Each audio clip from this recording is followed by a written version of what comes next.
students, let's continue our 7th standard chapter direct proportion and inverse proportion.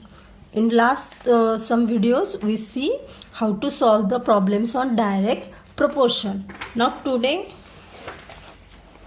we continue with inverse proportion. Okay, now at first we see what is meant by inverse proportion. For that, see the example. Suppose Sudha has to solve 48 problems in a problem set. If she solves one problem every day, she will need 48 days to complete the set. But if she solves 8 problems every day, she will complete the set in 48 divided by 8, 6 days. Okay, and if she solves 12 problems a day, she will need 4 days. The number of problems solved in a day and the number of days needed are in a inverse proportion. Their product is constant. Thus note that 8 into 6 is equal to 12 into 4 is equal to 48 into 1. Okay, now let's see. Suppose Sudha has to solve 48 problems in a problem set. सुधाला काय करायचे आहेत 48 problems solve करायचे आहेत problem सेटमधले. तर suppose तिनं एक problem एका दिवशी एक प्रॉब्लेम सोडवला, म्हणजे आज एक प्रॉब्लेम, उद्या एक प्रॉब्लेम, अशा एका दिवशी त्या सेटमधला एकच प्रॉब्लेम सोडवला, तर तिला किती दिवस लागतील ते प्रॉब्लेम सेट कंप्लीट करायला? 48 डेज लागतील. Okay, see here.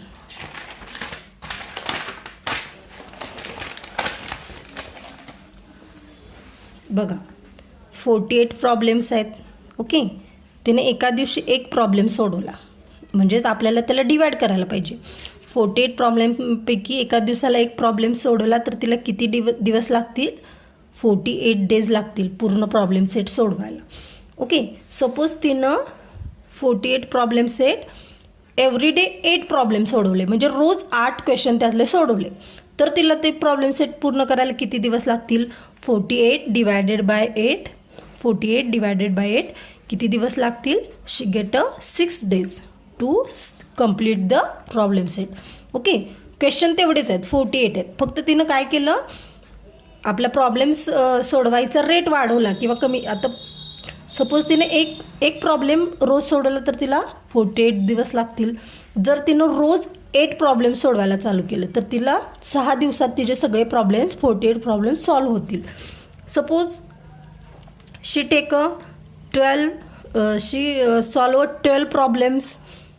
जर तिनं समजा 12 प्रॉब्लेम सोडवायचं ठरवलं एका दिवसात, तर तिला ते सगळे प्रॉब्लेम सोडवायला किती दिवस लागतील? 4 डेज लागतील. ओके, म्हणजे बघा आता हे प्रपोर्शन आहे. समजा the number of problems solve in a day and the number of days needed are inverse प्रपोर्शनमध्ये. म्हणजे जर तिनं प्रॉब्लेमचा नंबर सोडवायचा नंबर जर वाढवला तर तिचे दिवस काय होतात? कमी होत आहेत. बघा इथे एक प्रॉब्लेम एका दिवसात सोडवला तर 48 डेज लागतात. ओके, जर प्रॉब्लेम जास्त वाढवले, प्रॉब्लेम्स दिवसाला प्रॉब्लेम्स वाढवायची संख्या सोडवायची संख्या जर वाढवली तर काय होतात? दिवस कमी होतात. इथली संख्या वाढवली की इथली संख्या काय होते? कमी होते. परत तिनं जर प्रॉब्लेम्स जास्त सोडवले, एका दिवसात प्रॉब्लेम सोडवायचा रेट जर वाढवला तर परत इथले दिवस कमी होतात. ओके, म्हणजे हे जे प्रपोर्शन आहे, number of problems solving and the days needed. Okay, हे जे प्रपोर्शन आहे, ह्या दोन गोष्टींचं जे प्रपोर्शन आहे ते काय आहे? इनवर्स प्रपोर्शन याला म्हणायचं. जर दोन गोष्टींचा आपण जर रेशो बघत असेल, प्रपोर्शन बघत असेल, तर त्यातली एक गोष्ट वाढवली की दुसरी गोष्ट कमी होत असेल. ओके, एका गोष्टीची व्हॅल्यू जर वाढवली तर दुसऱ्या गोष्टीची व्हॅल्यू जर कमी होत असेल तर त्याला काय म्हणायचं? Inverse proportion. सी हियर, इथं एक प्रॉब्लेम एका दिवसाला सोडवला तर 48 दिवस लागतात. 8 प्रॉब्लेम एका दिवसाला सोडवले तर 6 दिवस लागतात, म्हणजे डेज कमी झाले. ओके, प्रॉब्लेमची संख्या इथं वाढली, ही संख्या इथं वाढली आणि ही संख्या काय होते? इथं कमी होते. बघा, परत प्रॉब्लेमची संख्या जर वाढवली, 8ची 12 केली तर परत दिवसांची संख्या काय होते? कमी होते. 6चे 4 डेज होतात. म्हणजेच ह्याला काय we can say this proportion is in a inverse proportion. The number of problems solve in a day and the number of days needed are in a inverse proportion. Okay, we can say inverse proportion. तर direct प्रपोर्शनमध्ये तसं नव्हतं. Direct प्रपोर्शनमध्ये ह्याच्या opposite होतं. Okay, direct प्रपोर्शनमध्ये एका गोष्टीची value वाढली तर दुसऱ्या पण जी प्रपोर्शनमध्ये आहेत त्या गोष्टीची व्हॅल्यू वाढत होती. एका गोष्टीची व्हॅल्यू कमी झाली की तर ते दुसऱ्या प्रपोर्शनमध्ये असणाऱ्या दुसऱ्या गोष्टीची पण व्हॅल्यू कमी होत होती. म्हणजे दोन्ही वाढत तर होते किंवा दोन्ही कमी तर होत होते. तर इन्व्हर्स प्रपोर्शनमध्ये तसं नाही आहे. काय इन्व्हर्स प्रपोर्शनमध्ये जे आपण दोन गोष्टींचा रेशो बघणार आहोत किंवा ज्या दोन गोष्टींचं प्रपोर्शन आपण बघणार आहोत तर त्यातली एक गोष्ट जर वाढवली तर दुसरी गोष्ट काय होते, कमी होते. किंवा एक गोष्ट कमी केली तर दुसरी गोष्ट काय होते, वाढते. याला this is called the inverse proportion. It is exactly opposite to direct proportion. Okay, so let's see the example on a inverse proportion. How to use this concept in a examples. Okay, तर हे example solve करण्यासाठी हे concept कसं use करतात किंवा routine लाईफमध्ये ह्याचा काय उपयोग आहे हे बघूया आपण. So example is 15 workers take 8 hours to build a wall. How many hours will 12 workers need to build the same wall? Okay, the question is 15 workers आहेत ते 8 hours एक वॉल बिल्ड करतात. ओके, तर आपल्याला फाइंड आउट काय करायचं आहे, how many hours will 12 workers need to build the same wall. Suppose आपण वर्कर्स वाढवले, 8चे 12 केले तर ते किती तासामध्ये ती वॉल बिल्ड करू शकतात हे फाइंड आउट करायचं आहे. तर क्वेश्चन वाचल्या आपल्या लक्षात येतं. ओके, जर 15 वर्कर्स 8 hours वॉल बिल्ड करू शकतात. जर आपण वर्कर्स कमी केले, ओके, किंवा आपण वर्कर्स समजा आपण हवर्स वाढवले, how many hours will 12 workers need to build the same wall. Suppose आपण वर्कर्स कमी केलेले आहेत, इथं 15 वर्कर्स आहेत, 8 hours वॉल बिल्ड करतात, इथं 12 वर्कर्स आहेत म्हणजे कमी केलेत वर्कर कमी केले म्हणजे ऑब्विसली त्यांना वेळ जास्त लागणार वॉल बिल्ड करायला. आलं लक्षात. इथं वर्कर्स आहेत ते 8 तासात वॉल बांधतात. जर आपण वर्कर्स कमी केले तर ऑब्विसली काय होणार, वर्कर्स कमी केल्यामुळे काय होणार, हवर्स वाढणार, जास्त वेळ लागणार त्यांना. म्हणजे हे इन्व्हर्स प्रपोर्शनचं एक्झाम्पल आहे. हे तुम्हाला लक्षात आलं पाहिजे. आलं लक्षात. आपण एक गोष्ट जर कमी केली तर दुसरी गोष्ट वाढते.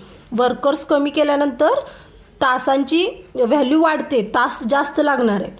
म्हणजे एक गोष्ट कमी केली दुसरी वाढणार आहे.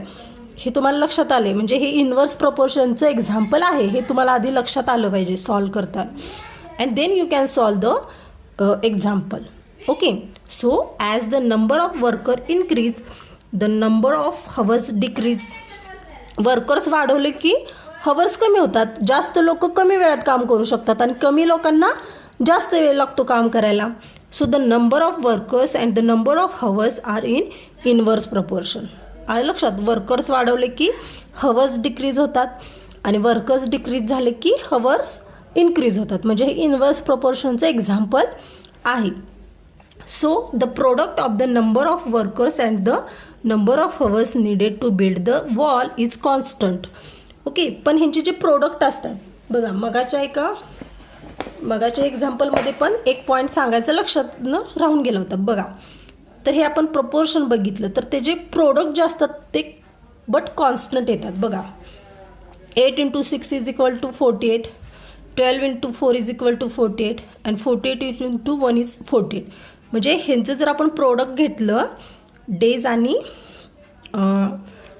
प्रॉब्लेम सॉल्वचं जर आपण काय केलं, प्रोडक्ट घेतलं म्हणजे त्यांचं जर गुणाकार केला तर 48च येतं. ओके, म्हणजे नंबर ऑफ क्वेश्चनच येतात. म्हणजे ह्यांचं प्रोडक्ट काय तर ऑलवेज कॉन्स्टंट येतं. त्याचप्रमाणे ह्या एक्झाम्पलमध्ये पण बघा